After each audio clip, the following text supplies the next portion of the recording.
48 గంటల్లో ఆదరా బాదరాగా ఎలక్షన్ ఉంది కదా అని చెప్పి రాజకీయంగా మమ్మల్ని ఇబ్బంది పెట్టడానికి ఇచ్చిన రిపోర్టు మొదటి రిపోర్టు. దాన్ని కరాబరేట్ చేసుకుంటూ దాన్ని మళ్ళీ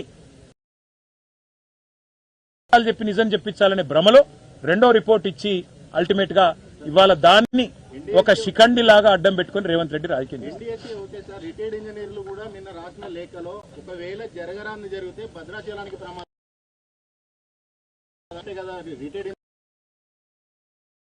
డ్యామే లేదు అక్కడ, అన్నారం బ్యారేజ్ కు సంబంధించి. అదే తమ్ముడు, అక్కడెక్కడ డ్యామే లేదు. ఫస్ట్ ఆఫ్ ఆల్ 3 బ్యారేజీలు ఉన్నాయి. ఆ బ్యారేజీలలో కూడా నేను చెప్పేది ఏంటంటే, నేనైనా మీరైనా ఎవరైనా చెప్పు, ఇవాళ అక్కడ ప్రవహిస్తున్నది 1,00,000 క్యూసెక్. 1,00,000 క్యూసెక్కులు అంటే 9 టీఎంసీ. మీరు అన్నదే నిజం అనుకుందాం ఒక్క నిమిషం. ఇదే కన్నెపల్లి పంప్ హౌస్ దగ్గర క్యూసెక్కుల వరద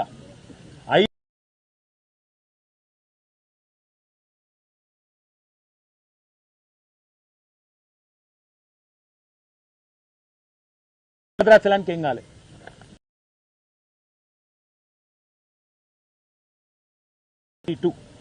ఆ రోజే 247 టీఎంసీల ప్రవాహం వస్తేనే అంత ఉధృతంగా మేడిగడ్డ బ్యారేజ్ మీదికెళ్ళి నీళ్లు పోయినాయి, అయినా ఏం కాలే భద్రాచలానికి.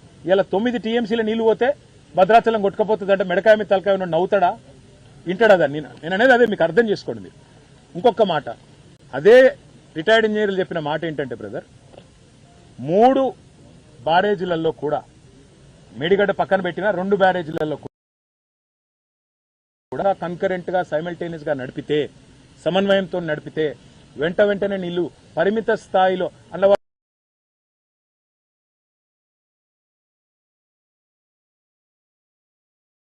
అంత డీటెయిల్ గా చెప్పినాక కూడా నేను వినా చూడా. నాకు రిటైర్డ్ ఇంజనీర్లు చెప్తే వాళ్ళని జైల్లో పెడతా, నాకు ఎల్ నీనో వస్తుందని వాతావరణ శాస్త్రవేత్తలు చెప్తే వాళ్ళకు బెల్ట్ ట్రీట్మెంట్ ఇస్తా, బీఆర్ఎస్ వాళ్ళు చెప్తే వాళ్ళ రక్తం చూస్తా, బీజేపీ ఎంపీ ఈటెల రాజేందర్ చెప్తే ఆయన బీఆర్ఎస్ తో కుమ్మక్కయిందంట. ఎవరిపినా అయినా నేను పట్టిన కుందేలకు 3 ఎకరాలంటే ఏం చెప్పాలి మరి ఆయనకు? సార్ మీరు చెప్పింది కరెక్టే. మినిమం ఫ్లో లెవెల్ ఎంఎఫ్ఎల్ అనేది పెరిగింది అని చెప్పేసి ఆ పరీక్షలకు నేతృత్వం వహిస్తున్న పరీక్షిత్ మెహ్రా అన్నట్టు ఆయన చెప్పింది, కల్నల్ పరీక్షిత్ మెహ్రా. ఇప్పటిదాకా వీళ్ళందరూ చెప్పింది తప్పు, ఆయన మేరానో లేకపోతే రేవంత్ రెడ్డి చెప్పింది కరెక్ట్. రిపేర్లు జరుగుతున్నాయి, నవంబర్ వరకు అందుబాటులోకి వస్తుందని అన్నారు. ఈరోజు ఉత్తమ్ కుమార్ రెడ్డి కూడా మేము బ్యారేజీల నుంచి నీళ్లు ఇవ్వము అనట్లేదు, ఇస్తాము, బీఆర్ఎస్ రాజకీయం చేస్తుంది అంటున్నారు. సరే, ఇప్పుడు ఉత్తమ్ కుమార్ రెడ్డి ఏం చెప్తాడు, రేవంత్ రెడ్డి ఏం చెప్తాడు అన్న దానికంటే, పంటలు కాపాడతారా రైతులే లేదా, మీకు చిత్తశుద్ధి ఉందా లేదా?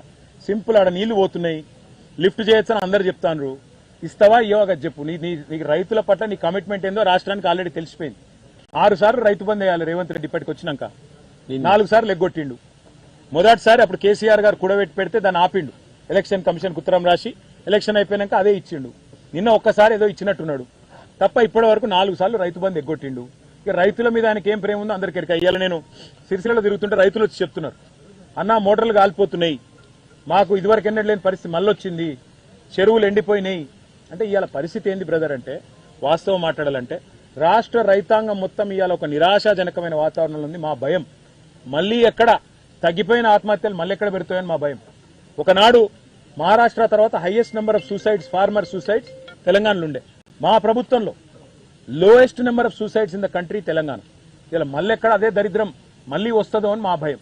రాజకీయాలు 6 నెలల ముందు మాట్లాడదాం, ప్రజలు ఎవరు కోట్లేస్తే వాళ్ళు గెలుస్తారు.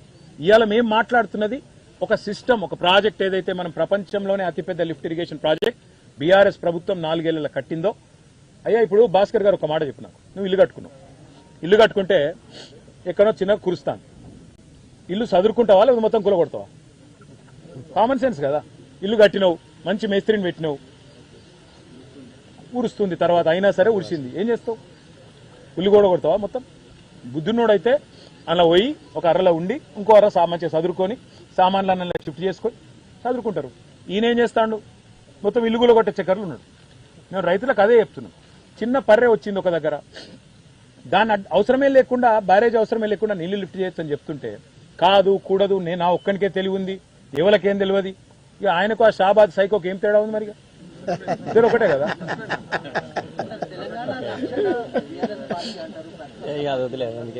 ఇక నేనేమంటున్నా అంటే, ఆల్టర్నేట్ ఏముంది?